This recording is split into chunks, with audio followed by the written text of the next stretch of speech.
Okay, good morning, y'all. Welcome to this teaching on dream yoga. Dream yoga is really important because you're going to spend about a third of your life asleep. And that's an incredible amount of time useful for practice.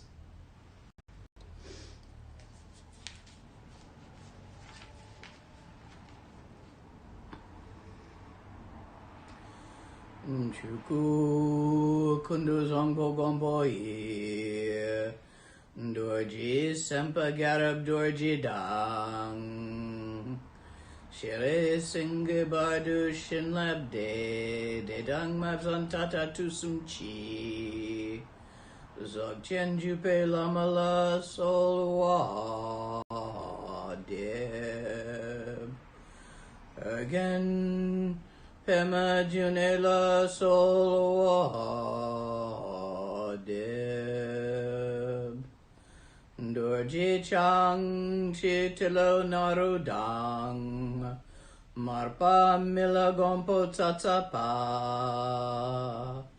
Na pupadang palden drupa asuk Kargil lama namla solwa deb O Chen Lama Namla Solwa De Dru Chen Lama Namla Solwa De Shak Chen Lama Namla Solwa De Nyendu Dayundrun Lama Namla Solwa De Palkondu Shangdang Yerme Pa Gungarab Dorji Jintradpa Jetidang Nisume Pai Alamanam Chetente Chong.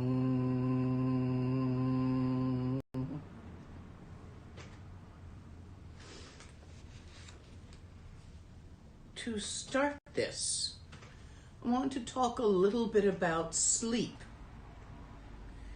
and how you sleep. Because how you approach dream yoga is going to depend on whether you are a deep sleeper or a light sleeper, whether you fall asleep easily or have to take a pill sometimes or a tea sometimes to help you fall asleep. Certain kinds of sleeping pills will interfere with dream yoga. Certain kinds will not. For example, if you take a sleepy time tea to enable yourself to fall asleep because you do not fall asleep easily, check the ingredients. If it has valerian in it, it is not a really good idea.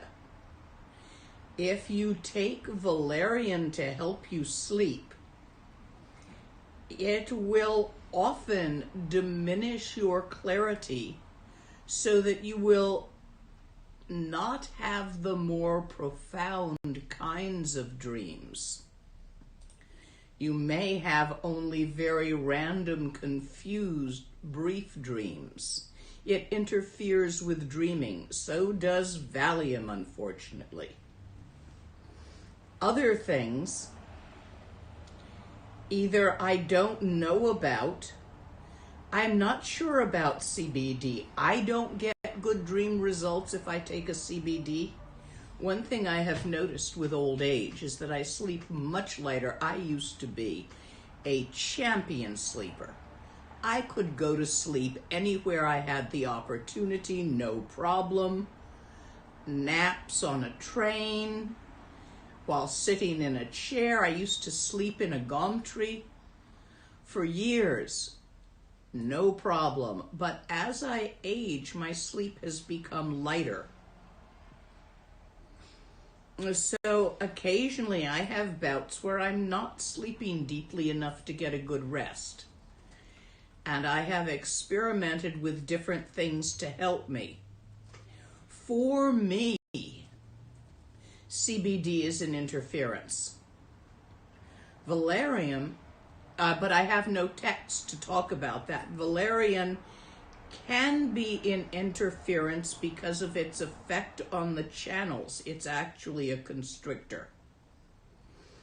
It is used among shamans when somebody has an oopsie, a trance channeler, a steed, has an oopsie and has accidentally trance channeled some kind of snake oil salesman or idiot off plane and can't seem to get rid of them. You dose them with valerian, high doses.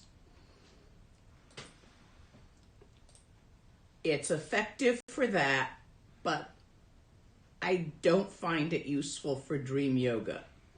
There are some Tibetan sleeping medicines that Norbu Rinpoche talks about.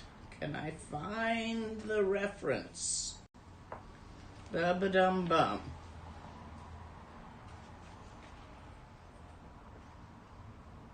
The names of them.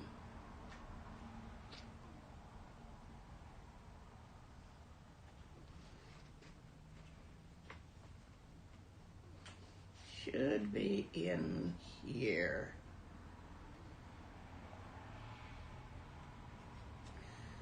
I'm pretty suspicious of Western sleeping pills.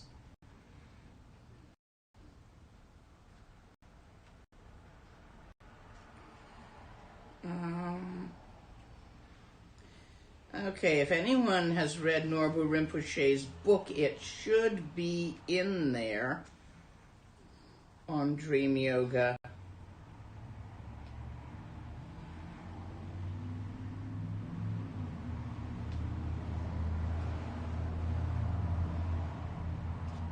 And I'm not finding it, but if you can get a hold of a Tibetan doctor, they have some pills which will drop the lung but not constrict the channels. Two kinds. Something 35 with 35 ingredients, and if it has valerian in it, it has something to counter it. And there's another precious something that does this. You can use those. Better to get them, order them as Tibetan sleeping pills for rising lung with difficulty to sleep from your local Tibetan doctor. There's a whole Tibetan medical college out in the east coast of the United States, and there may be one in Europe where these are purchasable online. You can look for that and look it up. Chamomile seems to have no bad effect. The Tibetan recommendation is to eat a carby noodle soup right before bed. This will generally deepen your sleep and soften or lower your lung. Also, a colder room with more blankets will generally lead to a deeper sleep. So if your problem is you don't sleep deeply enough, start looking at some of these things. The other thing is to have a great deal of physical exercise early in the day. Go dig a ditch, work in the garden, go for a run early in the day. And then perform mental exercise such as a crossword puzzle or a Sudoku, also before 3 p.m. These will also help to deepen your sleep if difficulty sleeping is your problem. There are ways to work with light sleep in dream yoga, but they're not that useful until you're somewhat experienced with dream yoga. For the beginning experiences, it is better to do something to deepen your sleep if you're having trouble falling asleep, because the minute you start practicing dream yoga, you get excited by it. This sure helps you go to sleep, doesn't it? A sense of, now I'm going to go do something exciting. So it rises your lung. So try some of these methods. If you have personal questions coming through, you can put them in chat, and I will start answering questions in a minute. Now, for those of you who sleep too deeply and you want to balance this, you need to sleep lightly enough that you can maintain awareness or come to awareness enough to remember your dreams. If you don't remember your dreams, which is really common for non-dream yoga practitioners, I will talk about some methods for doing that. But to begin with, you need to lighten your sleep to the point that you can wake up from the dream time remembering your dreams, or skim it. For instance, if you wake up on towards morning, which is usually prime dream time, as naps can be, the after lunch nap, which is traditional during summer retreats. You can skim dream time, where you're like skimming a stone on a smooth pond. You're dipping in, retaining consciousness, going in dream time for a while, coming back out, dipping in. You're sort of bouncing in and out of it. This is easy to do from, usually for most people who have a decent day-night rhythm and no flatline cortisol, which means that they've lost their rhythm, which can be caused by excess jet lag. I had it for a while. But for most people with a decent day-night rhythm, that's going to occur around the time of first bird song, which is long before false dawn, and last through false dawn and often until sunrise. If your rhythm is messed up, it could come later or earlier. There are methods of resetting your rhythm. There are herbal medicines. Consult with your herbologist that will help to do this. It's considered a kidney deficiency or an adrenal gland deficiency. It's adrenal deficiency rather than adrenal failure. And there are herbs that help with it if that is your problem, but by simply not using electric light anymore, you can totally rebalance it. This is one of the things I do every year in my cave. Although I do now have electricity there, I don't use it. I light a lamp with a flame, a little kerosene lamp, or I use a candle once the sun is down. This is extremely helpful for balancing your day and night rhythm so that you can find your timings more easily. If your sleep is too deep, having a light source behind the headboard of your bed. So what you do is you mount a little shelf above the headboard of your bed so that you don't actually, as you're lying in bed, see the flame. But you put, because if you're a restless sleeper or God knows there's an earthquake, you don't want a live candle up there unless you live in a cave, in which case it's fine, they don't burn down. So yes, I use a live candle or a live butter lamp when I'm in my cave, but I'm in a wooden house right now, so I use an electric votive. There are certain things you can't do with an electric votive, certain practices, but this is not one of them. this is a practice you can use an electric votive, especially a battery-operated one. I don't like the effect of wall current on an electric votive, the plug-in candles, because of the 60 cycle a second alternation, which we know interferes with certain practices. I haven't tried one for dream yoga simply because of that. So I use a battery-powered little votive from the dollar store. I think they're 2 for $1. Cheapo.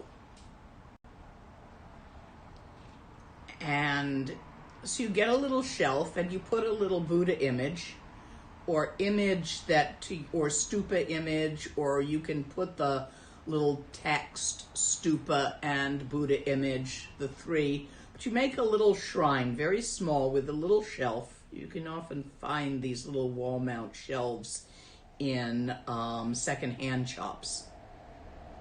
Or you can get them from Home Depot or wherever you get Home Depot, Floorcraft, wherever you get your little stuff like this online. And you put an electric votive candle there, so it's not shining in your eyes, but it's increasing the ambient light in the room. And the ambient light is coming from beyond the top of your head, which has symbolic meaning in Tibetan. So that will lighten your sleep. A warmer room with less blankets. Burritoing up in a bunch of blankets will often deepen your sleep if you're not having hot flashes due to it, which is why I said a cooler room. Moving air, windows open, will often lighten your sleep because you're going to hear, the wind in the trees and stuff. It's all going to be subliminal. But it can lighten your sleep. Certain positions can be used for standard male channel pattern, lying on your right side. In some lineages, women lie on their left side and close off the left nostril. However, often the lower nostril, when you sleep on your side, closes itself off and you breathe through the upper one. Usually, one nostril is stuffier than the other for most people. I got this one's stuffier. And it's usually the bottom one when you're sleeping. So that position is helpful for many people, but if you're still too deep, more pillows. Get a wedge. Sleep on your back. It's a lighter sleeping position than on your side, even. On your stomach, for stomach sleepers, it's usually a deeper sleeping position. So these are ways of adjusting your level of sleep. Optimal for dream yoga is to fall asleep with some ease. I tend to use melatonin these days. I've not found any negative effects on dream yoga from it when my sleep is cacked, which happens periodically. Sitting up in a gum tree is optimal, but that's a whole nother bit of learning experience, and it's optimal for clarity, dreams of clarity. Let's see if we've got questions yet on levels of sleep. Not for sleep levels. A number of people commented on the Tibetan medicine. There's 2. One is Bimala. Bimala, yes. And the other is Agar 35. Agar 35, yes. And one, Agar 35 is more warming, Bimala more cooling. So if you got hot flashes, use the Bimala. Thank you, folks, because I'm old and I don't always remember nouns, for giving that information. So Agar 35, if you tend to run cold, and Bimala if you tend to run hot. And these are accessible. So if you're not able to go to sleep with ease, and especially if you are dependent on Western medications for help, I highly recommend trying these. According to Norbu Rinpoche, they have no interference with dream yoga. And I'll trust him highly, highly on this because he's an expert at it. Let me talk about texts for a moment before I go on to types of dreams. Depending on how you like your texts, how meaty, Norbu Rinpoche's Dream Yoga and the Practice of Natural Light. Dream Yoga Light. This is basically pith instructions with many of, but not all of the other stuff that might be useful to some people but isn't really useful to most people. That is enough of a text for you to master dream yoga from a text and with a few instructions on the side, because it's never all in the book. For, I'd say, 70% of the people trying. Where it is lacking, he wrote this, I believe, long ago, back when he was still in Italy. So his cultural issue, his cultural matrix in which he was speaking was Tibetan Italian. If you are neither Tibetan nor Italian and you want things in a more Western mindset, Alan Watts has a nice book out. Alan Wallace, B. Alan Wallace. Western context. Not specifically Tibetan lineage, but useful nonetheless if you want your stuff in Western. Alan Wallace is a scholarly nerd and practitioner.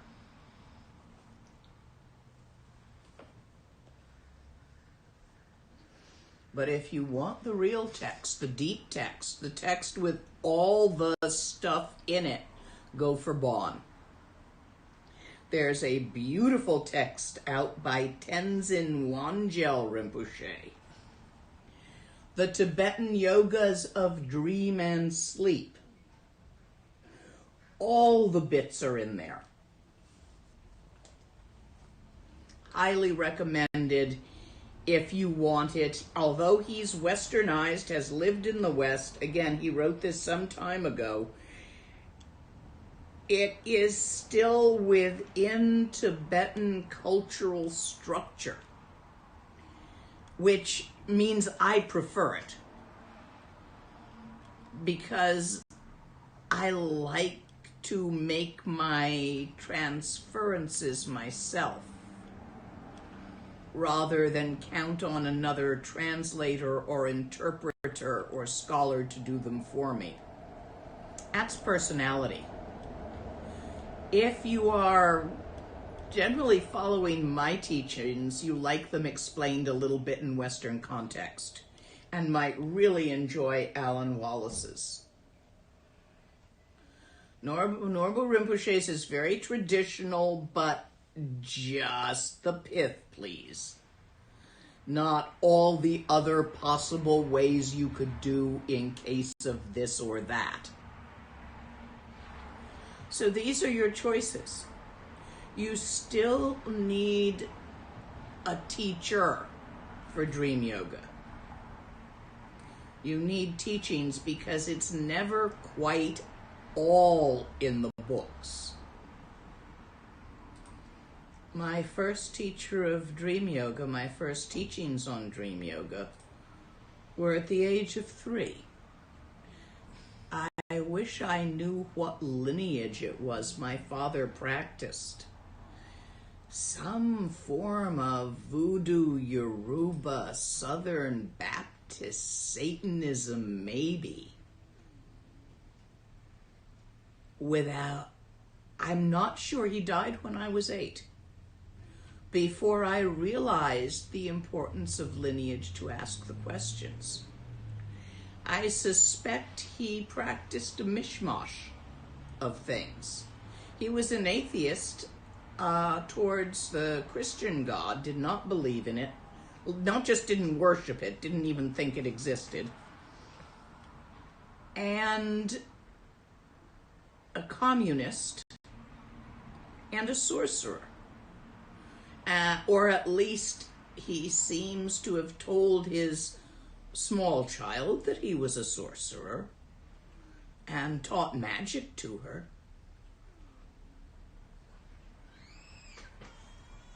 The memories of a 3, 4, 5, 6, 7-year-old are all I have of his teachings. But that was my first teachings on dream yoga. And I have been doing it off and on when not distracted by other things in my life pretty much since. I have also studied it in the Lakota lineage, the Druid lineage, the Wiccan lineage. I think those guys were Wiccan. I would say in those lineages. If I start talking about something that is not Tibetan, I will tell you, this piece of information is not Tibetan. It comes from here or it comes from there.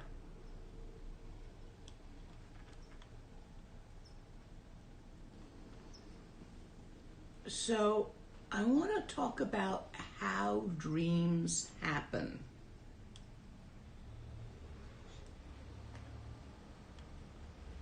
There are different kinds of dreams that you will encounter. Dreams created by karmic traces and dreams created from and out of clarity, from entering dream time in a state of meditation. If any of you were in yesterday's retreat on the inner body Rushen, that set of practices synergizes really nicely with dream yoga. So I hope some of you from that retreat have decided to join us today, because those two go great together. As you work on unraveling the cricks in your chakras, which is what this is looking up a word, Kunji Namshi, I knew that word, Alaya Venena, storehouse of karmic formations. This is what it's made of. It's not a place. It's actually your karmic patterns are stored in your energy body as cricks, matted bits, entanglements, cramps. Your energy body is in reality your rainbow body, but you are unable to perceive that due to the stuff stuck in your Kunji Namshi. Entering rainbow body is simply clearing the Kunji Namshi sufficiently all the way so that there is no Kunji Namshi and you can perceive rainbow body directly. Or rather, no, you can perceive the 5 colored lights of the rainbows which make up the essence of the dance of perception arising out of fundamental vitality and are no longer consumed by squeakies as energy flows through crooked bits. So the type of dream that almost everybody has most of the time is occurring as your consciousness descends from daily life into the Kunji Namshi and starts experiencing these karmic formations as patterns and as experiences. You use up karma in the dream time, but you also create karma in the dream time. You perform actions, you do things, and so create patterns, habit patterns. It's a really sweet way that they say this in here. During the day, consciousness illuminates the senses and we experience the world, weaving sensory and psychic experiences into the meaningful whole of our life. This is your normal day-to-day experience. The obscurations, karmic traces, glitches, and gunks, and these manifest as your dream. These karmic whistles, these squeakies in the channel as the chi rides through them and your perception is based on this, create a set of dream sensations. And of course you construct a narrative from those, and that itself is the dream. During the day, as your consciousness rises to engage with your sense organs, you're still engaged in the same dream-making process. You project the inner activity of mind into the world and think that your experiences are real. So there isn't that much difference between day and night. So once you have balanced your sleep using the different available methods, the next thing that you need to do is start paying attention. Your attention is mobile. When I introduce you to Tawa by pointing out the totality of your own nature, the totality of mind, when I introduce you in that way, what I do is I ask you to shift your attention from the dweebles and blinks of phenomena, which is always moving, changing, and very interesting and distracting,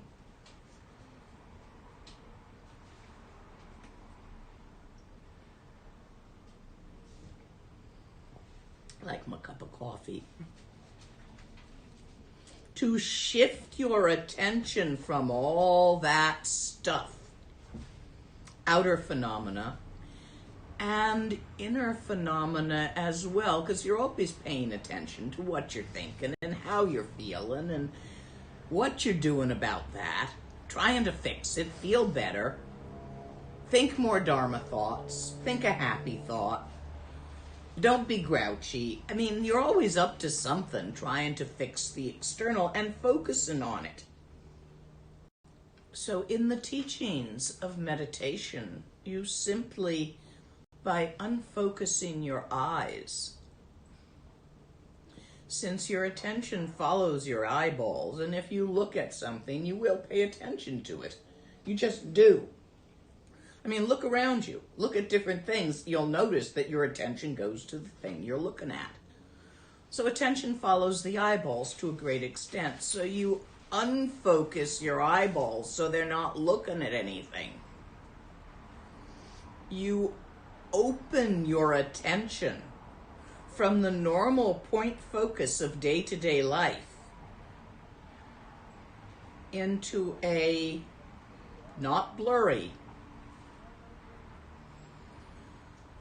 open awareness which is not point focused.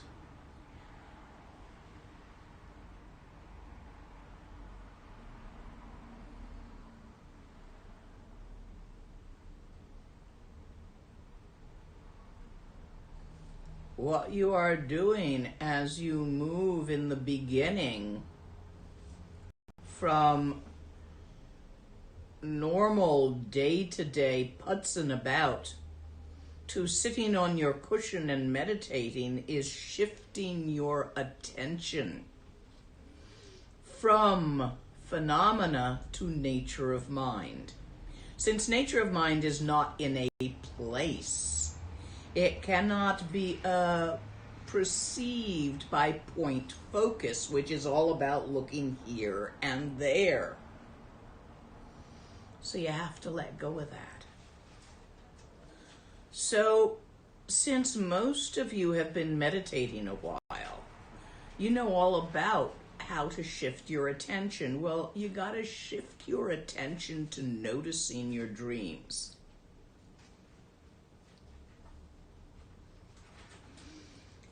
The standard Tibetan method, which generally works only for those whose sleep is deep enough that they don't notice the dreams. Don't try this if you've got insomnia, not this method. Is simply to visualize a white ah. Although some teachings have that white ah be in the heart chakra, or sometimes there's a red ah in the throat chakra, there are different things. The most basic, as I was taught it, is that the white ah is not in a place. You do not focus your attention on the white ah with point focus, or rather you start that way. You can point your focus at the white ah, but then you release point focus while maintaining attention on the ah, which is in mind, made of the light of mind. Being in mind, it's not in a particular place inside you or outside of you, as neither is your mind.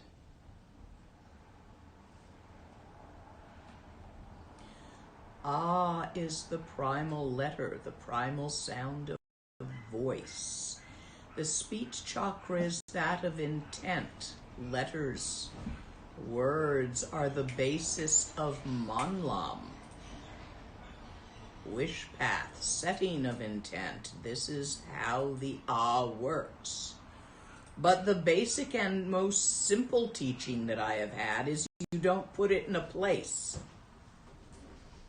However, there are teachings that you do put it in a place, and I will go into more depth on those later. I believe Norbu Rinpoche puts it in the heart chakra, or sometimes puts a red one in the speech chakra. However, I think it works a bit faster if you don't first stick it in a place. You see it in your mind.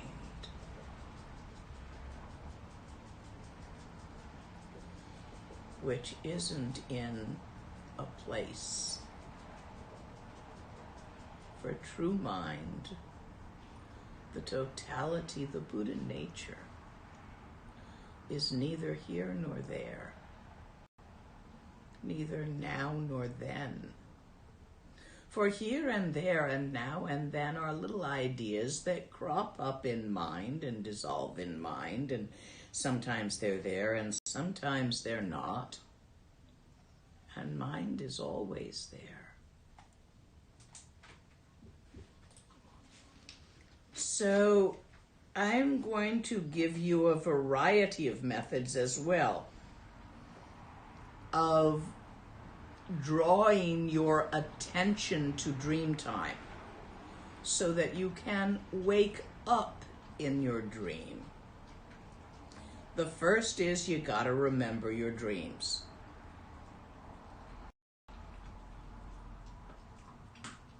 The Tibetan method is to arrange that something awaken you during REM time. This can be your partner, your friend, or for scholars, some Tibetans do take notes or write it down. You want a book that means something to you. This was given to me by a Russian student, and it's a very beautiful leather-bound notebook, embossed, and a pen that means something to you. The beads on this lovely pen were done by one of my students. It takes a long time with Sanskrit words. Anatta, dukkha, and the date. So with a pen that you use for that purpose only, and a notebook that you use for that purpose only, I think a little bit of Wiccan crept in there. Sorry about that. Tibetans usually tell their cave mate their dreams. They use people. Rarely do Tibetans live alone. Even in retreat, you often have someone in retreat with you who is preparing your food, and you take turns, or you're both in retreat, take turns prepare. Most Tibetans tend to make solitary retreats when working on specific solitary practices, but be quite comfortable making retreats with a friend. And they mostly form pairs and triplets and quadruplets of friend team persons who live together and support each other, called ropa. Even Tibetan marriages are usually more than just two people. Two people isn't enough to maintain a herd and raise kids. I don't know how you Americans do it and Westerners do it with just marrying two people. Ever since my third died, we have been somewhat short on people to get everything done around here.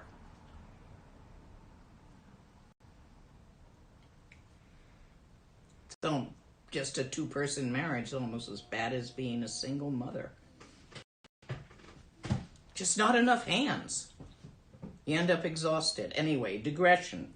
So the Tibetan method of this, the pure Tibetan method, is you tell your ropa. You develop a habit of having, or your ropa wakes you when your eyelids are moving. You ever watch your dog sleep? Their eyes go back and forth and their little paws twitch. You do that too in a dream. So your ropa wakes you up when that's happening. And in that moment, you tell them out loud with speech your dream. This is the pure Tibetan method of learning to remember your dreams. A lot of Tibetans do dream yoga who are not really, they don't write easily. So the notebook and pen method is only for the scholars and the easily writers. I think the pen that only does that and book that's only for that is Wiccan. And the Tibetan, you get a pen and a book because you normally don't have one, and you reserve it for that because paper is hard to come by. More practical reasons rather than esoteric reasons for the Wiccan one, which is a matter of holding energy. There are other methods. Western, from my childhood. You get a specific stuffed animal that you have very great closeness to. And as soon as you wake up, either during the night or in the morning, you take them, you keep them by your bed. You cuddle them in your sleep, and you tell them all your dreams out loud in words. It was my first teaching on how to remember dreams. This is my possum. I raised baby possum once. He's involved in many stories. His name was Naropa.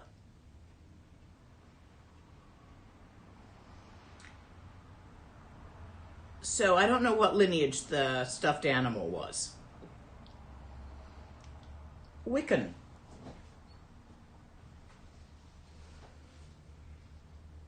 You get a pretty crystal that means something to you.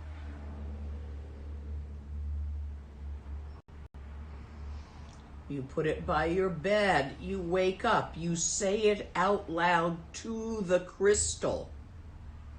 Crystals hold energy really well. So as you speak to the crystal, it helps you to imprint and remember your dreams. I have heard a Tibetan version of this. Statue of your Yidam. This is Tara. Talk to it. Make a friend of it. Some statues talk back. You may even find it talking to you and meeting you in your dreams. But you can, if you do not have a ropa, you can tell a statue of your Yidam your dreams. You keep it by the bed. As soon as you wake up, you talk to it out loud. If you're worried about waking the person next to you, you should be waking them and telling them. Lakota. This is a talking stick. When you have meetings in Lakota lineage, to keep everybody from interrupting each other, you need one of these. It's a decorated stick. How it's decorated is entirely up to you, but it should make it look really different from other sticks.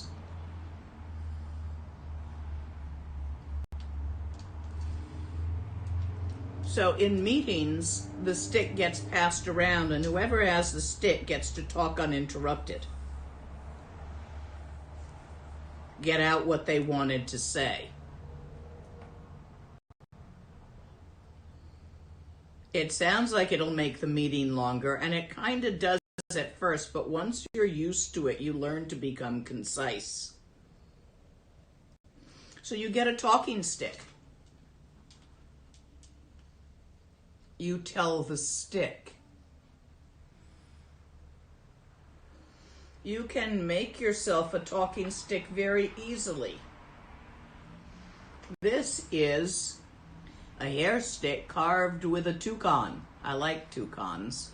So I could easily create a dream stick out of this that I used only for dreams by attaching a bright colored piece of cloth, feathers, or beads to it, tying them on with string or attaching with glue. It has a good hand feel. You want it a little brighter than this so you can find it in the dark. If you can get glow-in-the-dark beads, it's great to attach them to your dream stick. This is the Lakota method. You make a dream stick, it's similar to a talking stick. So I would make one out of this that I have lying around the house, used for keeping my top knot in place when I feel like wearing a toucan. These are all different methods of remembering your dreams.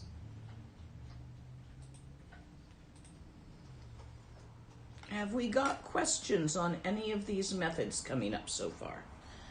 Yeah, we have a number of questions. First, did you already mention melatonin and whether it was... Melatonin's okay. It's what I use when I can't get to sleep, and I've had no interference with dream yoga.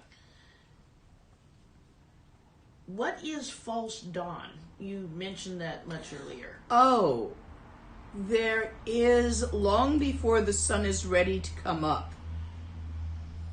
But it's usually what gets the birds going. First bird song usually happens in the pitch dark, and then there's a slight bit of light, and you think, okay, dawn is coming, but it doesn't. It even seems to get a bit darker after that. I'm not sure what atmospheric phenomena that is, but it's a change in energy, which does not lead to the sun coming up, and it's called false dawn, and it's well before dawn. If you were to not be partying all night, but be partying until about 3 a.m. out doing things, not anymore, not these days, up with a good book or movie until about 3 a.m. and then decide to stay up and see the dawn in because it was solstice or astrologically conducive, you would then, if you were quiet, notice these different times. Other questions? What about using a voice recorder to record your dreams? Yes. Thank you for reminding me. There's a couple of Western methods. Modern tech. Nothing to do with the old lineages. Record it on your cell phone. There's even a dream yoga machine. I haven't tried it. I haven't been able to justify to myself the expenditure of $400 or $500 for a machine when $400 or $500 would keep a Tibetan in a nicely comfortable retreat for an entire year. So I haven't been able to justify spending that much on a toy. But I've been curious about them. I've seen them advertised. They're a pair of glasses. And they do what your rope is supposed to do if you don't have a ropa or you don't want to get your roommate into doing this with you, your partner. They've got other things they're busy with. They need their sleep. So it's like a visor. And it somehow notices when you go into REM sleep, your eyeball movement, and it will slowly shine a brightening light on your eyes to bring you to consciousness within the dream. Or to wake you just a little bit gently so you can remember the dream. I believe it's got a couple of different settings. If any of you have the disposable income to try one, go for it. You can get them online. I'll look them up and by next session have the URL for that for you. There's a couple of different companies that make them. I've never tried one. I don't know if they work or not. They sound like a really nice technological idea, so if any of you geeks have the money for it, give it a try. If any of you geeks happen to be rolling in money because you invented some programs, I wouldn't mind trying one myself. I'll tell you all if it's worth investing in. But I have not, from the way my income works, as simply a Dharma teacher, which is pretty full-time for me. And I'm not holding a secondary job on top of it. I got out of the habit when there was so much travel involved that I couldn't work as a doctor because it wasn't fair to my patients to never be there. So I retired from that. So I haven't been able to justify the proportion of the income I get from Dana that would be for a toy rather than something needed over among the Tibetans and among students. But do let me know if you decide to try it and how it works. I'm really quite curious. So these are a couple of Western methods. I did want to mention the visor in case some of you nerdlies out there want to go experiment with it. I suppose a group of you could purchase it together and pass it back and forth and share it if you were in the same pod. COVID pod. Other questions? Do we need a lung or some kind of transmission to practice dream yoga? It's what you're getting right now. No, you don't so much need a lung as a tree. Dream yoga is not text-based. These texts were all written by living lamas. Norbu Rinpoche is no longer with us, but people we know. Alan Wallace is, Tenzin Wangyal is. So because these were written in English, the traditional Tibetan lung method for ancient texts probably, in my opinion, doesn't apply. Different cultural matrix. Word patterns are different. Tibetan phrases in traditional texts are fractals. With the exception of one text, Words of My Precious Teacher, which is a fully opened text that you don't seem to need a lung for. Or a tree. It's wide open. Most texts are fractals. Each phrase contains a number of syllables, and each syllable has 3, 5, 7 layers of meaning. If you go to my Facebook page, photos a few back, you will find a picture of a Tibetan text done as a quilt, which you read in all the different directions, like a star. It's beautiful. And each syllable in that text has meanings within meanings. So for most of these Tibetan texts, you need not only the lung, but you pretty much need somebody to open the text for you, to unfold the fractal. Which is why we say you can't get it just from the book. It's a fractal folded up. It's an origami. Someone who understands, who has received from someone before them the unfolding, how to unfold this text, what it unfolds into, needs to unfold it for you. Whereas these texts were, as to the best of my knowledge, written unfolded. Which is why I'm sitting here waving them at you and telling you to go ahead and get whichever one seems like it will be most conducive for your personality. Start with one. If you start with too many at once, you're just going to overwhelm yourself. So pick one. Totally traditional, but well written in English. Accessible and doable Tibetan tradition.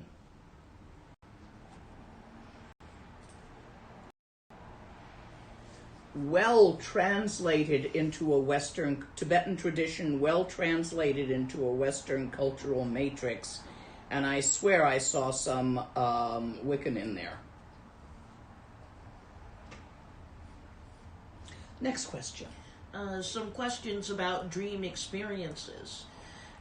Frequently within the dream I feel lethargic and I can't act within the dream although I recognize it.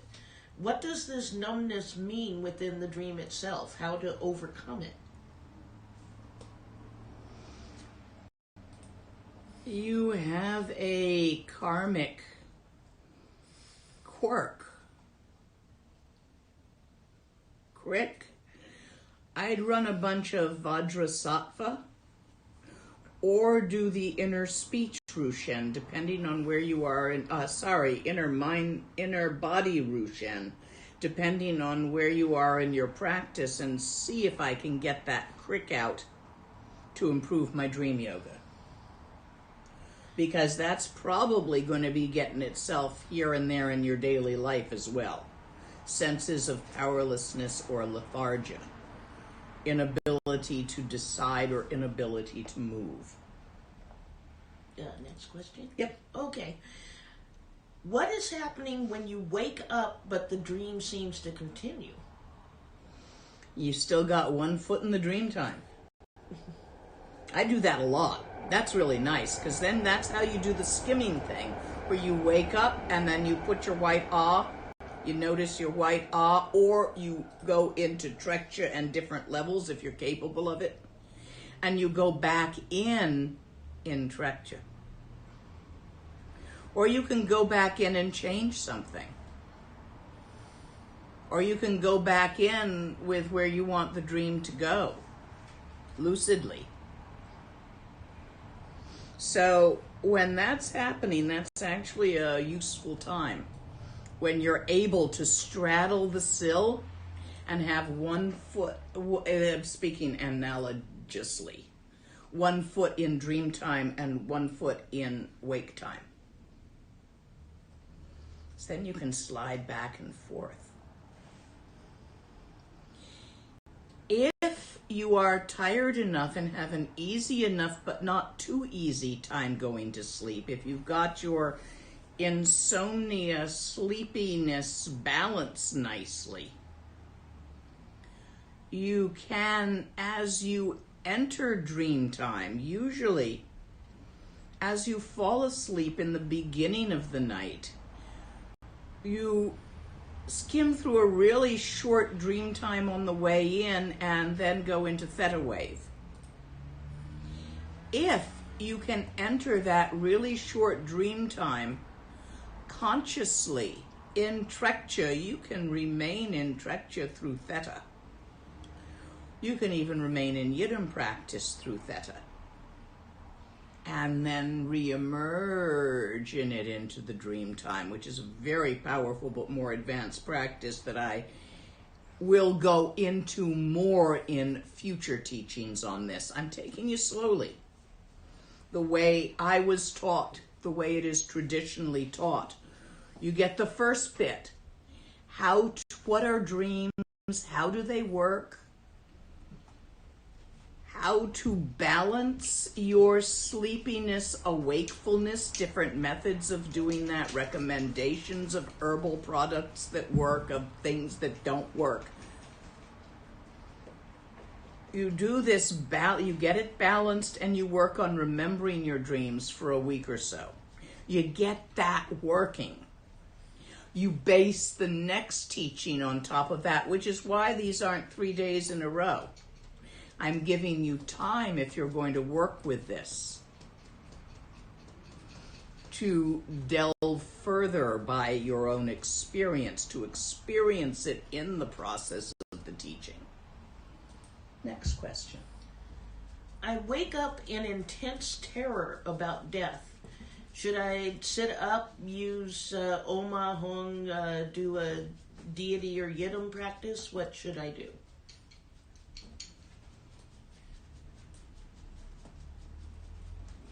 You have, again, a karmic formation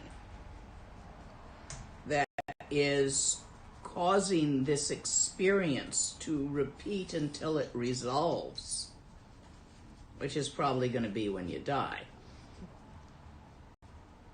Your best bet is to take refuge before you go to sleep. You can also call on Tara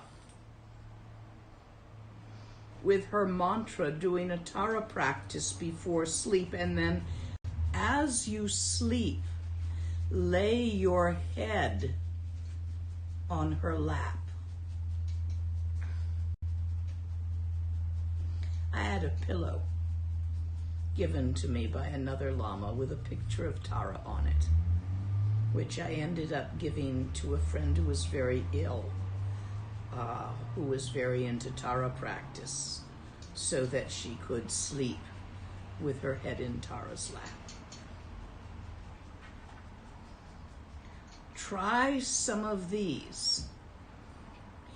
Eventually, we will get to the point, if you continue with dream yoga practice, where you can face your death in the dream time and walk through it and resolve the karma that is manifesting as this intense fear. But first, we're going to have to stop interrupting your sleep so you can remember dream. Stop panicking you in sleep. So for that, refuge and sleeping with your head in Tara's lap, holding her hand. Next question. Let's see. I remember my dreams mostly, but have little clarity or lucidity in sleep. Even when absurd things happen, how can I develop more lucidity? So, for the developing of lucidity, there are a couple of different methods. Tibetan method, again, involves the white ah. Once you're remembering your dreams, to wake up in your dreams is going to be the next point, to notice you are dreaming. One of the simplest methods for that, which is Tibetan, is to notice you are dreaming all day. Now there is it's not Lakota, it's Yaqui. It's one of the Native American lines that I've encountered in passing, but it might be, yeah, I think it's Southern Yaqui, not the Northern Lakota, which is to help you do that, to help you remember during the day that this too is a dream, is to get a ring that bugs you. Can you all see this big old ring? It's a really nice ring, but it's big enough, and I use my hands enough that wearing it bugs me. This can't be your normal wedding ring or something you wear every day. You would put it either on this finger, which has a channel, your ring finger, which of either hand, which has a channel that runs to the heart. The heart channel runs through there. It's why in certain practices you close your fist like this with your thumb pushing on the base of that finger. So anyway, you put the ring either on this finger or on this finger, which relates to the speech chakra and intent. This is the finger of intent, your pointer finger. So this has more to do with feelings and emotional tone, and this has more to do with manlam, wish path, letters. So you have a choice which way you want to emphasize, and you put a ring that's clunky enough to bug you a bit. And all day, every time you notice the damn thing on your hand while it bugs you, you notice that you are dreaming right now. This works by a really simple method. Have you ever driven a really long distance all day and then dreamt you were still driving at night? Really common occurrence. So as you walk about the day, emphasizing an awareness that you are dreaming, allowing a slightly annoying ring or bracelet or pair of glasses with little dangly things, just something that is going to hit your attention a lot, to remind you to notice that you are dreaming, that itself will carry over into the dream time. This will not give you full lucid clarity level dreamings. It will be more likely to bring you lucid in karmic dreams. Remember, we talked about the two categories of dreams, karmic formations from this life or past lives. Actually, that category divides into two categories, being karmic formations from this life and karmic formations from past lives. And they feel different. You can recognize which is which.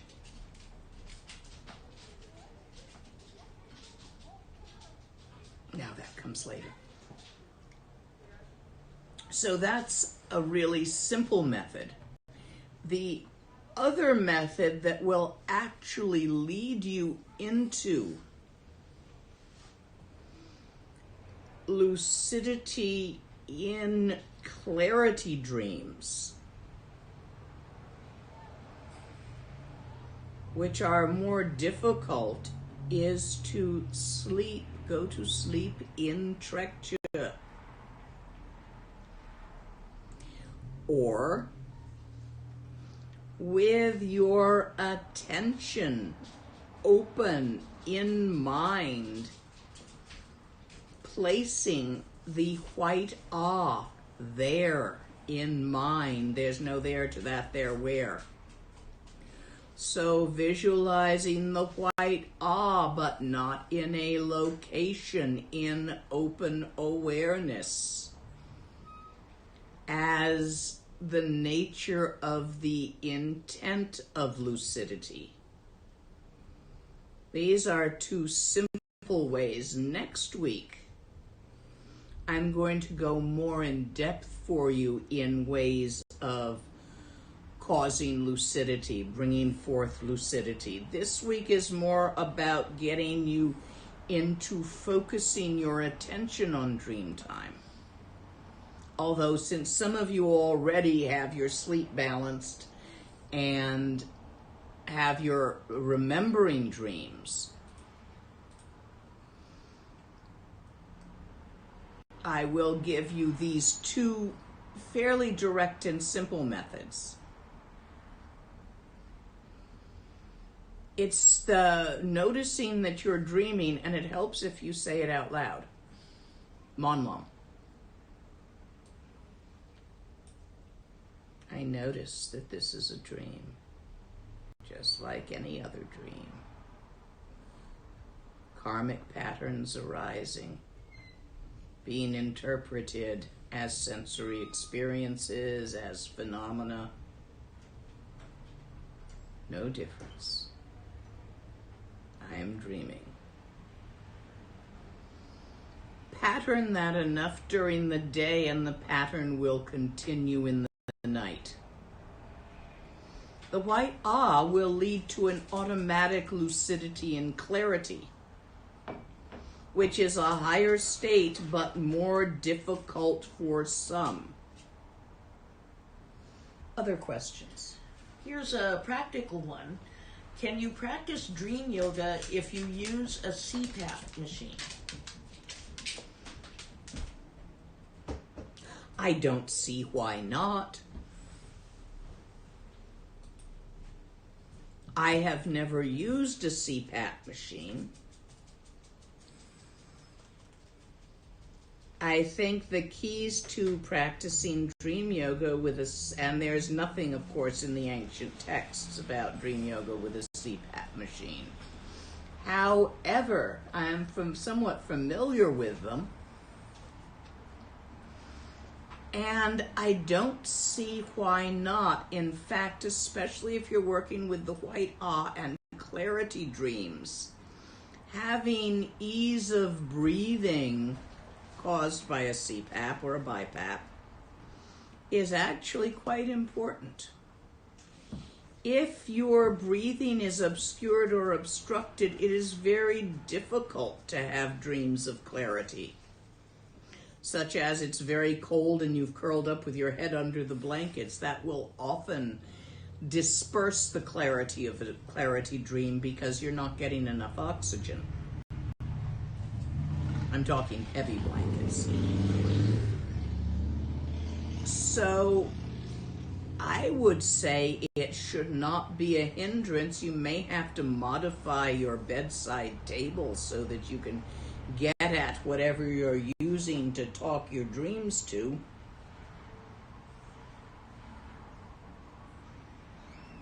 But I shouldn't think it would be a problem. I think it would actually be helpful if you had sleep apnea, because sleep apnea is a bugger for dream yoga. It really does interfere. Next question. Let me find it. A couple of people had questions where it seemed they were dreaming and their dream was connected with a second person's dream or somebody else's dream. What was the question about those? Yeah, it happens. Next. So, yeah. And also somebody had a question about, what about dreams that occur the night after receiving an initiation?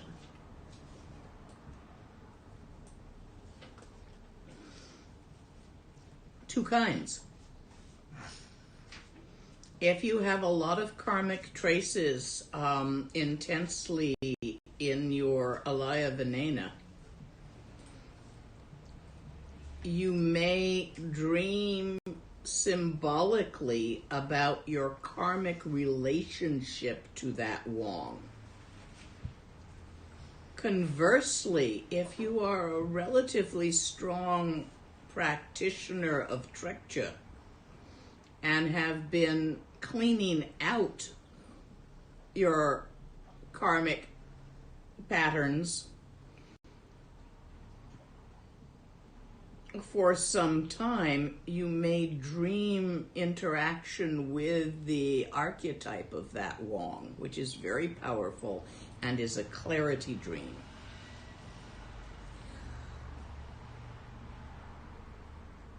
Trekcha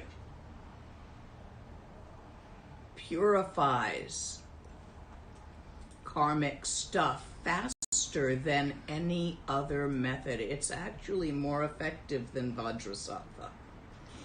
If you do it right, if you're good at it, thoughts that arise as a result of karmas, if neither grasped nor rejected nor followed,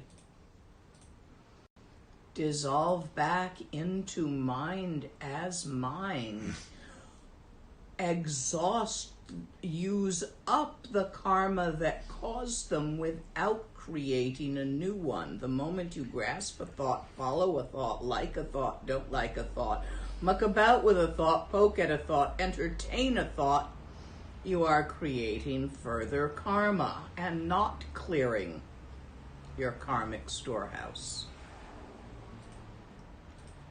The same with emotions. When you feel an emotion, if you suppress the emotion, if you act on the emotion to feel better, if you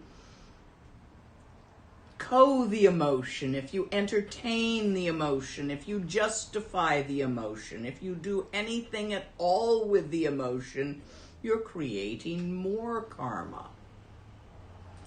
Whereas if you allow the emotion to arise in its pure, pristine, naked state as that, and you don't poke it, leave it be as it is. The karma causing that entire pattern is unraveling by the experience, and you are not creating more because you are not doing anything about it. When I teach working with emotions, I teach how to begin doing this. Where the emotion arises with its attendant story, and then you go into the action of stripping the attendant story off, and then getting its underwear, which is its name, off. So it's a whole process.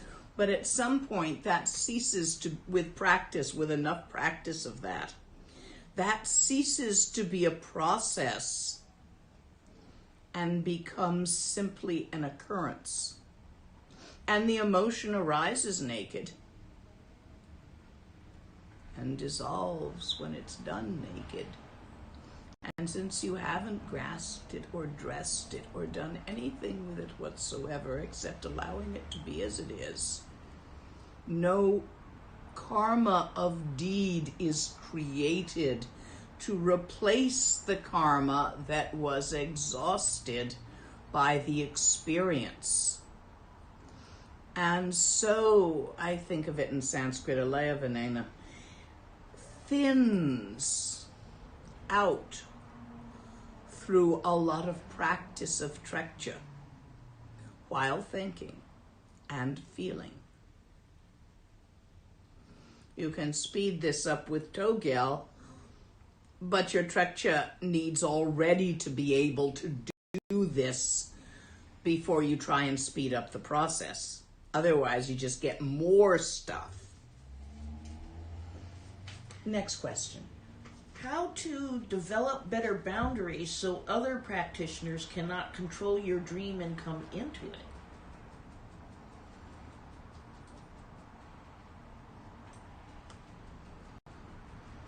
It's not a well, the Wiccans would call it a boundary issue. The Tibetans would call it a karmic issue.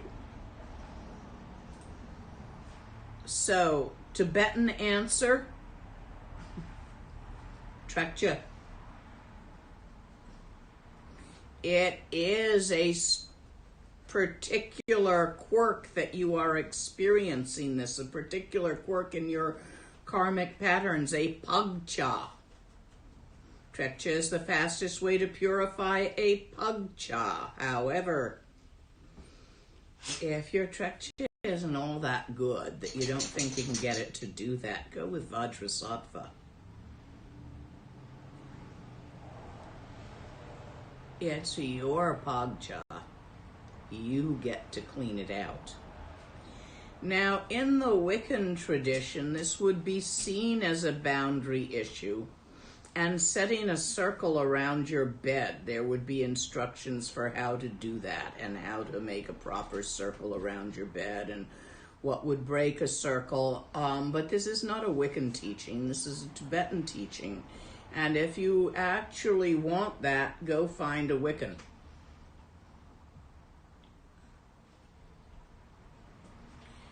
I will look and see if there is a shaman bond teaching on that. Looking through some of my texts where if there is, it would be. And let you know next week. But that's what I've got for you right now. For practice, there's a number of specific questions. People asking, can you tell your dreams to a pet, for example? Or to a picture of your yidam? Yeah, yes to a picture of your yidam. Probably yes to your dog, but I doubt your cat will be interested. Well, there might be one. It might be. We had one that might have. Yes. If your pet is willing. Your lizard, easy. They hold still. Your ferret might be a bit problematic. They don't hold still. Also, for the waking up, does it also work if you set the alarm on your phone to wake you up every few hours to wake up? Only if you don't have to go to work the next day. And I wouldn't have it wake me up every few hours. Let yourself get your theta done first. I would start it at maybe 2 or 3 in the morning and have it wake me just once there. Try that the first night. See if that was my dream time. I would try the second night. If that had been my dream time, I might see how long it had taken me to lose consciousness and lose my clarity, my lucidity after that awakening. And I might set it for, say, an hour later or half an hour later. But don't do this if you have to go to work the next day, because it will interfere with you getting enough sleep and you're going to need a nap. Don't be driving a car when you're overtired. I had a friend die of that after a 48-hour shift as a paramedic. Next. Did you say that actions we perform in dream time create karma? So Yep. we can't say, oh, I'll try this, it won't affect others? You can say, I'll try this, it won't affect others. It is the emotions and the actions on emotions in dream time that do create karma. Why does chanting the Vajra Guru mantra or Mani mantra end nightmares?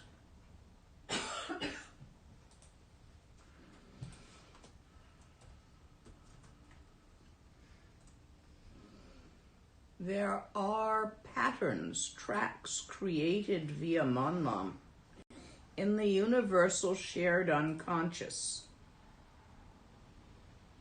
in the Sambhogakaya.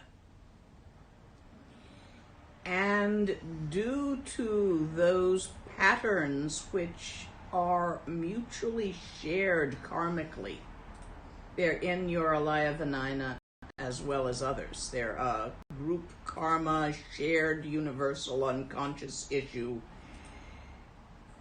and fairly local, as in Homo sapien. Because of that, they affect your karmic storehouse and can be used to block the manifestations of certain kinds of negative karma that lead to nightmares. Next. Questions if you're dreaming and you have masters or spiritual teachers or dakinis in your dream, is that significant? Is there Extremely, something yes. that's going on there? Yes, usually those are dreams of clarity. Sometimes it's hard to tell.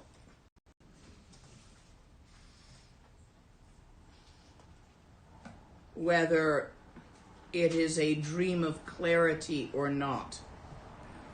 For example, in regular karmic dreams, you cannot read the same piece of paper or page of a book twice. It changes. In clarity dreams, from a certain state of open focus, not unfocused, but open-minded focus, you can.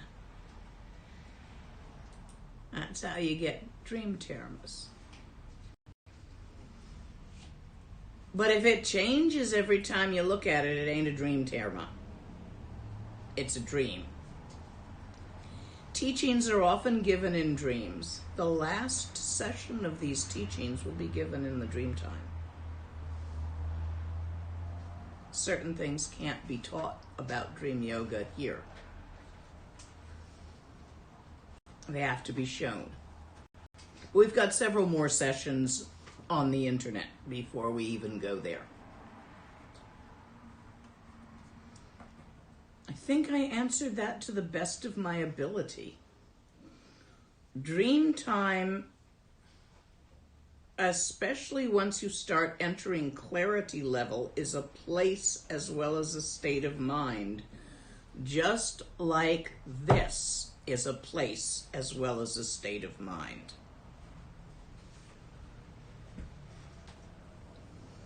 Next question. A couple of questions about recurring dreams, about the significance of elements if they don't change, and what the significance is if they do change over time, the difference between those things. If they do change, it's changing karmic patterns, and if they don't change, it's a repeating karmic pattern that probably needs your attention to deal with. Repeaters are asking for your attention. They're karmic patterns attempting to manifest in some way or another and not quite being able to complete themselves.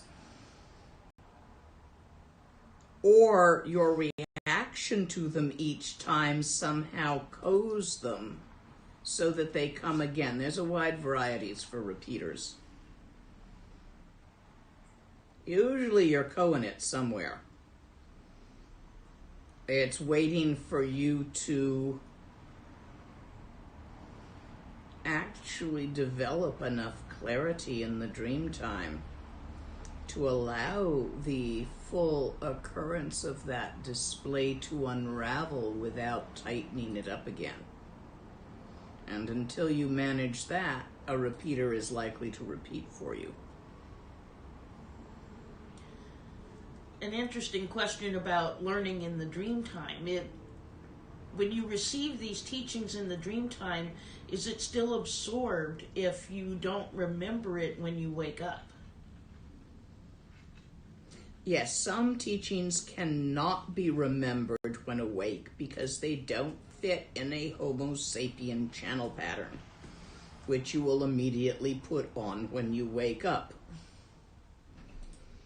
So you won't remember exactly, for instance, if you listen to the sonar poetry of whales and found Dzogchen inspiration in it.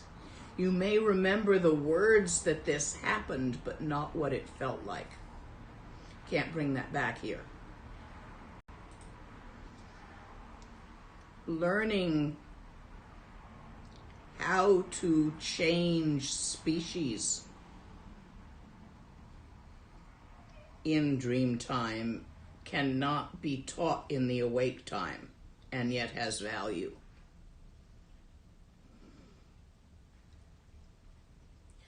What is the significance It's of... Druid. Oh.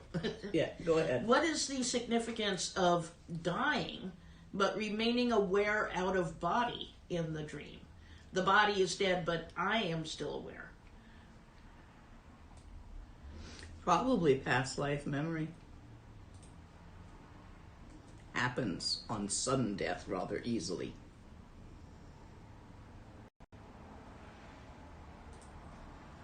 Especially with trauma.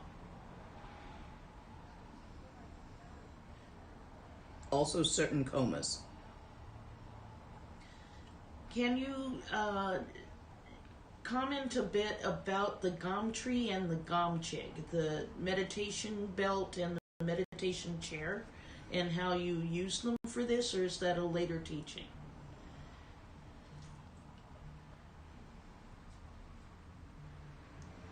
Okay, the Gom tree is built to size for the individual that's using it. The Gomter is also made to size for the individual using it. This is fairly important. You don't want one that's too big or too small for you. And me at 5'3" or 5'4", I think 5'3" now, I'm shrinking, would not be comfortable in the Gom tree or the Gom tear of someone 6'2". And they wouldn't be able to fit in mine. It wouldn't work. So standing up, the Gom tear is twice as long as from the top of your top knot to the floor, not counting any fringe on the edge.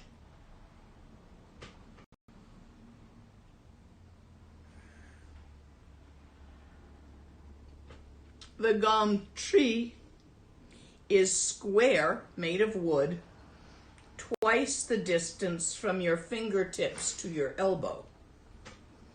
The Gom tear, the meditation sash, must be at least as wide as your palm. Otherwise, it'll cut into you. Usually it's folded triple to give it some structure, depending on the cloth you had it made of. For Nagpas and Nagmos, red silk is traditional. For monks and nuns, yellow silk is traditional. In Bonn, you would embroider a small blue swastika at one end. Doesn't mean what it means in Europe. I think you do a double dorji embroidered on a Nyingma one. So both of these are so that you can relax your muscles while remaining upright. There are also airplanes and ice cream. Amazing Westerners, all sorts of things that go around the small of your back and cup your knees and do different things to make you stay upright. Meditation seats, chairs, different things available from yoga shops for Westerners, and many of them work great. In fact, I bought one for Annie Boomcha, who was old, very old, great meditator, but getting backaches from where she was sitting in puja without a backrest due to age. And I got her one of the Western ones that was a backrest in the bottom that you sit on. And it worked great. And it's light. It was a portable, so she could carry it to the Gompa when she was going to be there in ceremony and not get a backache. So go ahead and be creative. The purpose of both of these is so that you can be sitting up in a proper meditative position without pain and without having to use your muscles to hold you up, so that if you fall asleep, you don't fall over. Some go to the point of putting a hook at the top of their gantry, which extends at least a finger above your top knot, and attaching their hair to it to keep their head from falling over. But personally, I find that uncomfortable, and I like those airplane pillows better. Only us Westerners, my teacher said, could ever have come up with the wondrous phenomena of airplanes and ice cream. Next. A couple of questions about going to sleep while in Trekcha. If one goes into deep sleep whilst in Trekcha, does one consciously remember that after waking up in the morning?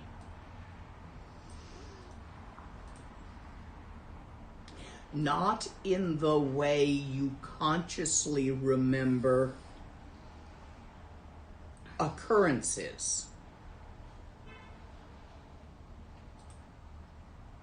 You remember it the way you remember Trekcha when you're not in it. You know it was there, but your memory does not encompass the sensation unless you return into it.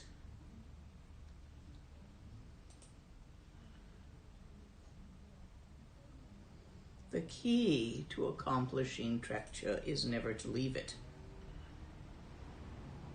Easier said than done.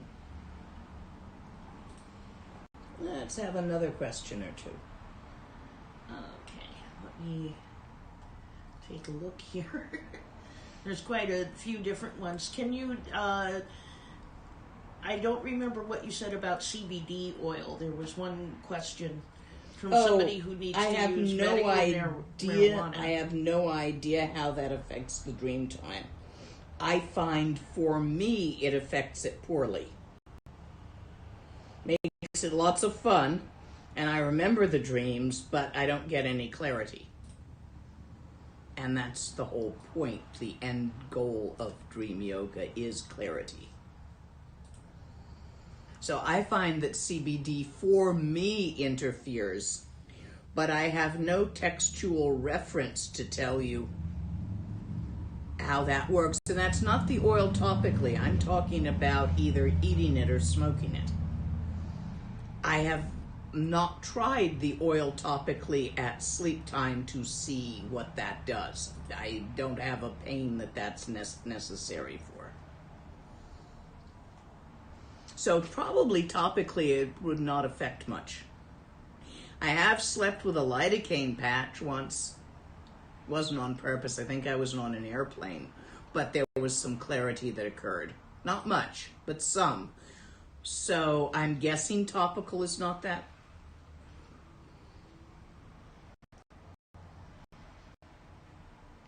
Not that hindry. I think it doesn't go that that much in the system and is more just in the place. Next.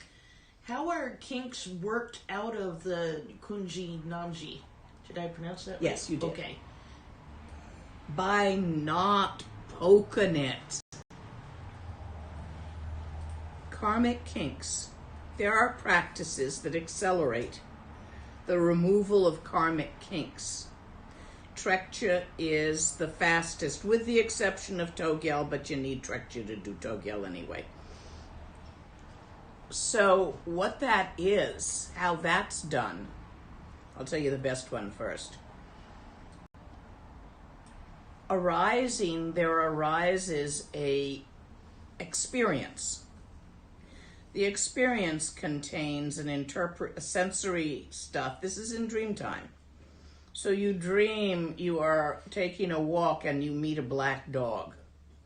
You're dreaming the sight of the black dog, the feeling of the under your feet, the pavement you're walking on, the wind against your skin, all of these sensations, the sound of wherever you are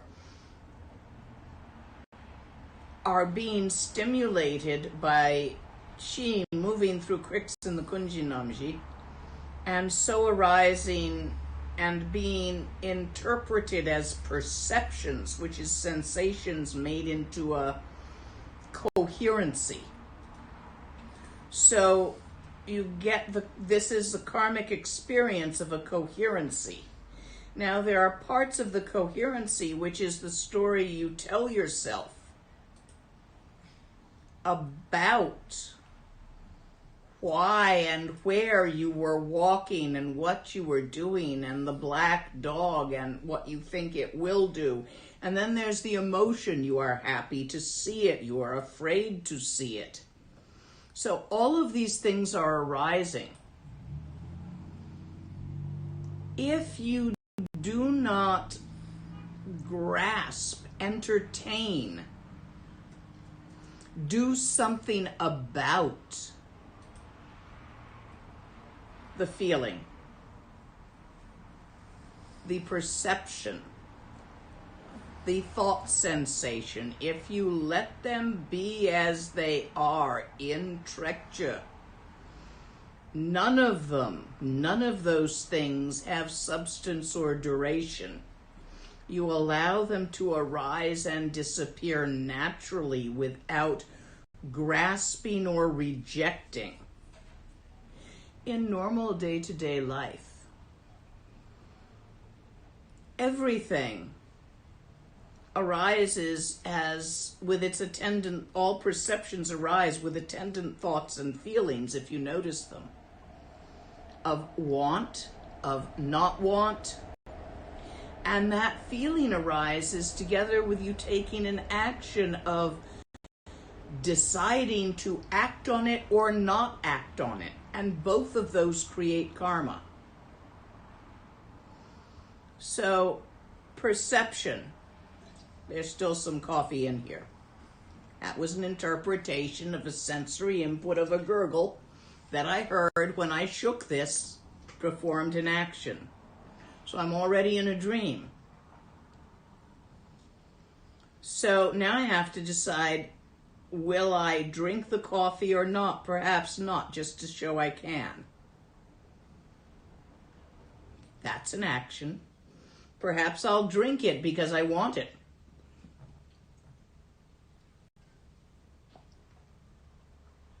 That's an action. To drink it or to not drink it are both actions creating karma. Refraining from acting is an action. It's called refraint. So as long as you act, as long as there is a doing involved, it doesn't unravel, it ravels. It is by the not doing of neither doing it nor refraining from doing it in Trekchö that allows the unraveling of the display. If you don't are unable to accomplish this non-accomplishment reliably, then you can use either Vajrasattva or the inner body Rushen to unravel some of these. We also have a couple of questions about sleep paralysis and paralysis in dreams. What causes sleep paralysis, and what does it mean if you are paralyzed in a dream? It's a karmic formation, depending on whether you are you as you know yourself in situations familiar to you, in which case it is a currently manifesting, current life-caused karmic formation, such as a story you heard as a child that left an imprint or something, someone you knew who was paralyzed, a set of feelings you had, emotions, which you either suppressed or did something about. When you saw someone in a wheelchair who was paralyzed or in an iron lung or read about them this life, or if the circumstances are not familiar to you or the person you are is not familiar to you, different gender, different culture, different person altogether, different personality, it's more likely a past life karma trying to manifest. It's a particular karmic formation.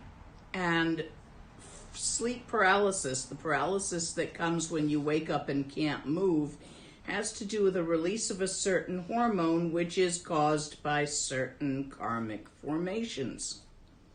These are all karmic type dreams. Can you use shamanic drumming techniques to achieve lucid dream time? Yes.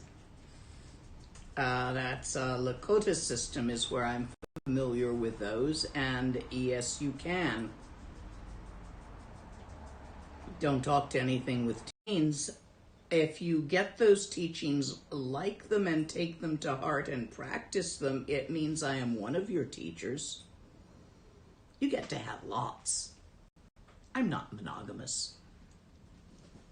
Next. A couple of questions about the Akashic records and accessing those in the dream time. That's Wiccan, and it's a bugger, and there's lots of traps around it. Get good at it before you give a try at that.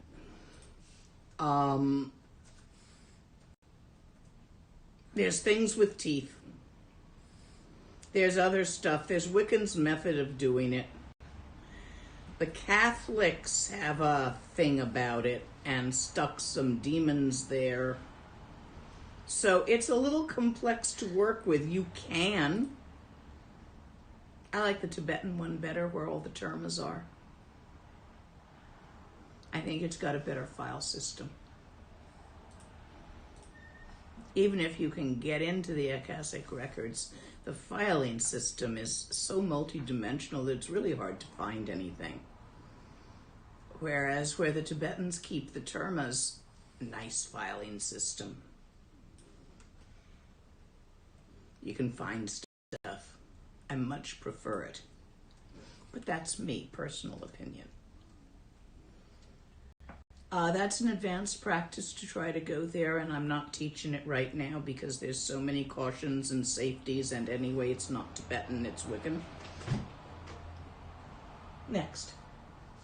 If you're a night owl, do you adjust the timing of these practices to your own rhythms? Yes. You either adjust your rhythms to standard or adjust the timing of the practices to the rhythms that you've chosen to keep. Your choice. If I'm a light sleeper, do I use the candle above my head? No. Make the room darker. Make it cooler and add blankets. You can even try a white noise machine if you feel that that helps. If you are a light sleeper, You see, you want your sleep to be at an exactly right balance, which is on the light side, but not so tipped into lightness that you end up not being able to get into the dream time easily. So if you've got absolute midline here, and this is those deep sleepers that the house can burn down and they won't notice, and this is those total insomniacs that can't get to sleep unless they take something, you want to be right about here, just off midline towards the light side. And you want to adjust your environment, your sleeping position, your mattress, whatever you need to, so that that's where you are.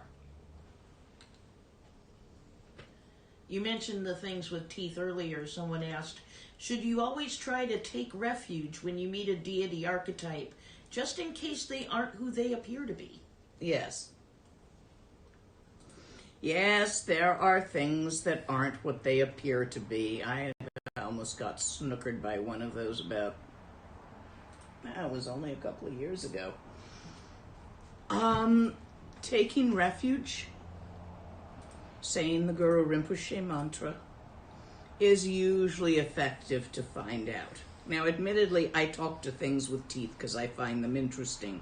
The only problem is sometimes they follow you home. I've gotten in trouble with my family for that before. Oh, Druid one, don't put things in your pockets, especially if you don't know what they are. Next. Is it safe to practice dream yoga in a place that is not my normal bed? For instance, in a hotel while traveling? Safe, yes. Likely, no.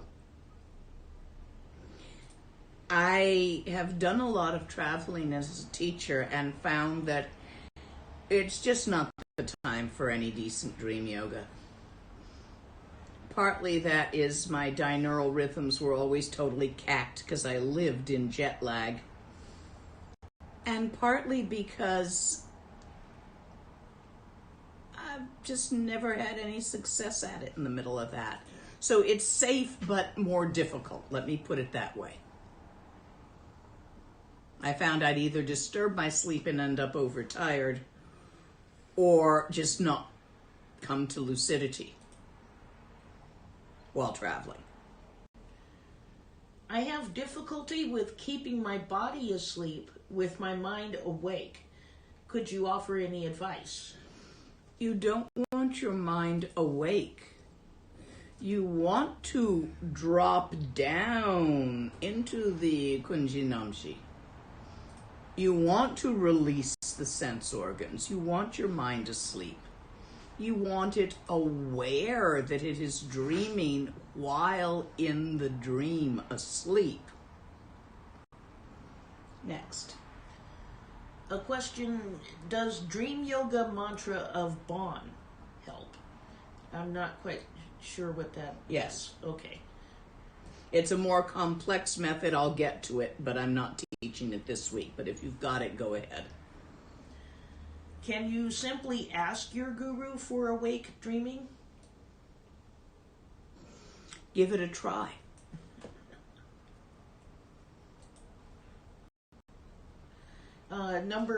It might work for some people. If your faith is strong enough, it'll work. Next. A number of specific questions on things that might work or might not. There's a question about dream herbs. African dream root, African dream seed.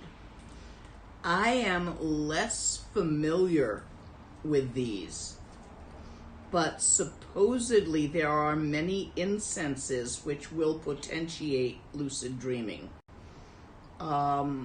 Salvatore, there's a sage, Salvatore Divinatorum, which is excellent, which I keep meaning to grow in the garden and have not gotten around to getting a plant. I haven't played with all of these, but it is said and known outside of the Tibetan system. I don't know of anything that grew up on the plateau there. but in other systems that there are many things very helpful for this. Including a few that shift your awake time into half into dream time and end up straddling. But I'm not going to recommend those to you at all. They're dicey to work with. Toxic. There was a question, and I also have this question too. If you're trying to go to sleep by listening to recordings of voices, there's quiet stories or people talking about nothing in particular that some folks find soothing enough to send them to sleep. And how effective is that? Not for dream yoga. It's effective in getting to sleep. But I think it's not going to be very effective if you want to be practicing dream yoga. I know when I watch a video because I'm having trouble sleeping, one of those Frisian videos, either it's sound, sometimes it's visual for me. Doesn't work. Interferes with dream yoga. So that's my experience. Mine isn't voices, it's images that I use for Frisian. My dreams are often dimly lit, which I find threatening, and light switches won't work. Is there a meaning behind this? Karmic formation, probably, again, could be something H in the dark in a past life. There's lots of nocturnal hunters. Hard to say what causes it, but it's a particular karmic formation. Repeating dreams are karmic formations, strong ones.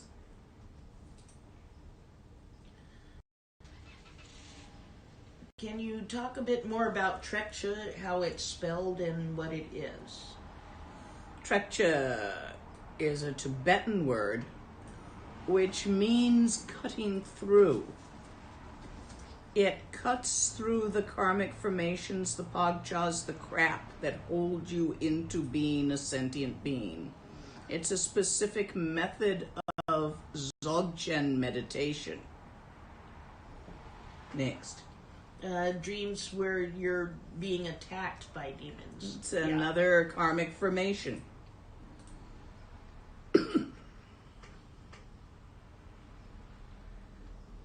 And I think, is this all different types of dreams that's left?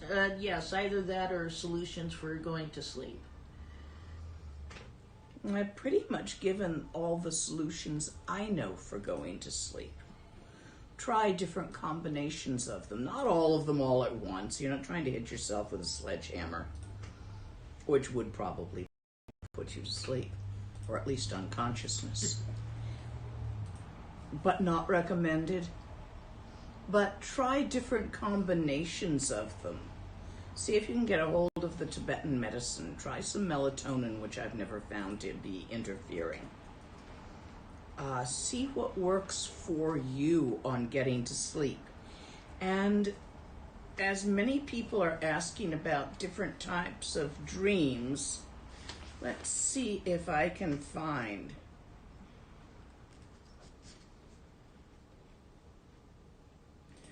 The karmic traces are the roots of dreams. They can be entirely exhausted, at which point only the pure light of awareness remains. No movie, no story, and no dream. Your awareness is the light of the projector. It shines through the analogy of the film, which is your karmic traces, creating images and stories, which is the movie. So all the different kinds of dreams that you have are generally about what your karmic traces are. Lucid dreaming within karmic traces is useful to unravel certain karmas that are stuck, that you're stuck on, your sticking points.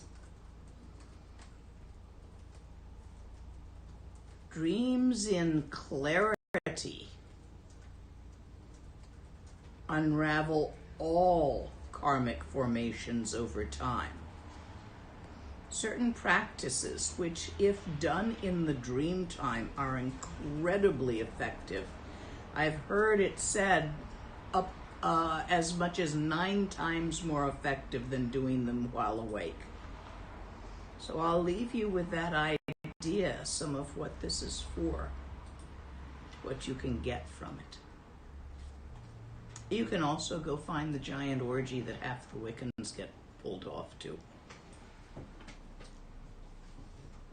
Fun, but gets boring after a while. I think we're complete for today. Let's let those who are just starting catch up with those who are doing it for a while, to the point of remembering dreams and adjusting your awakeness, sleepiness to a nice level you can work with. Let's all get there. And the next teaching, we're going to look at a lot of techniques for lucidity.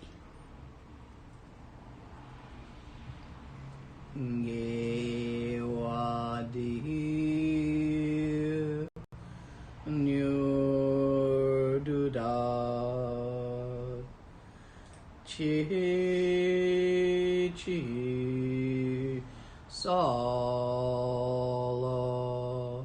go pashu.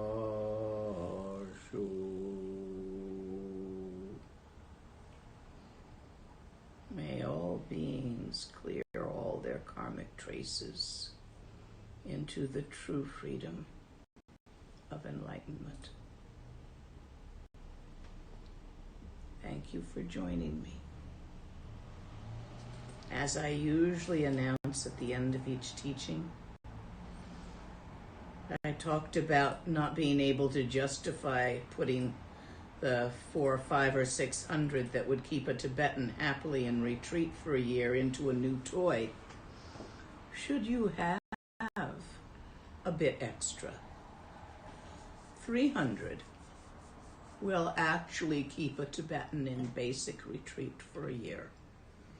Should you like to team up with a Tibetan and merge your practice and the results with a yogi who stays in retreat, or with simply someone in need for bodhisattvic reasons, send me an email about that.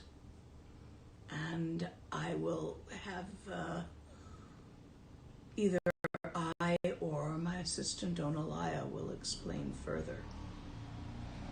If you enjoyed this teaching and wish to offer any dana for it, there's a PayPal button on my website. Thank you for joining me. What I really want from you is your practice. Practice Dharma.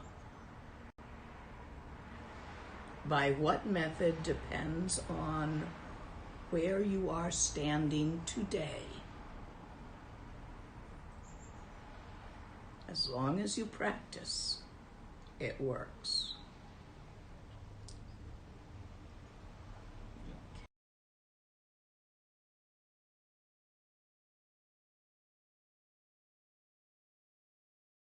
You need a glass of bubbly water when you get to it.